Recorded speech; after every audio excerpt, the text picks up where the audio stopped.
So, when I was younger, I used to like playing tag at recess.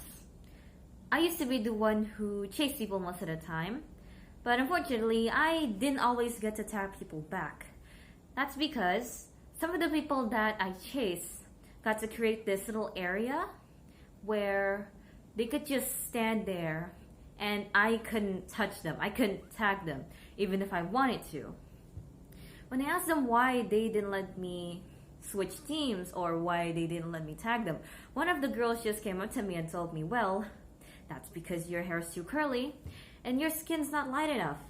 Back then, I had no idea what that meant, but obviously, now I do.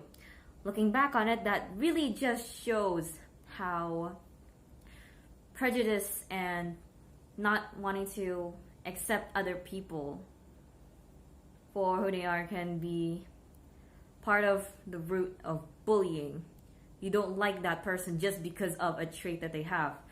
And this attitude may have been passed from their parents to them, and then they take it out on the other students. And of course, this entire thing can be very detrimental to the mental health of the victim. It can cause them to lose concentration when studying.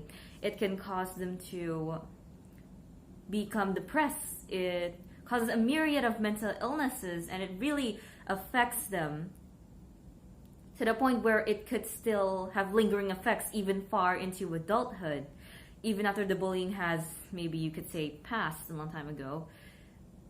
Bullying really is a big problem in schools, and I think part of the reason it still continues is because, well, a lot of the kids sometimes just don't know if they want to stand up for other people. They feign ignorance. They don't want to become bullied as well after seeing what happens to the victim. And when they do try to stand up to them by maybe trying to fight back or telling a teacher, it might make the situation worse. And that just creates an atmosphere of not wanting to help people, cowardness, ignorance to problems. And I feel that that is quite a big issue that comes from bullying. Teachers themselves sometimes don't really help the situation. When you tell them the problem, they either might not believe you, or when they do try to help, it might make the bullying worse.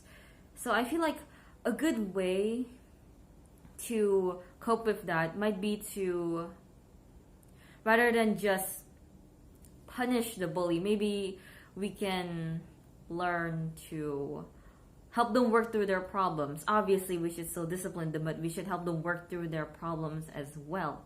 And it would be great to provide a good support group or support system for the victim if they feel the stress from the bullying.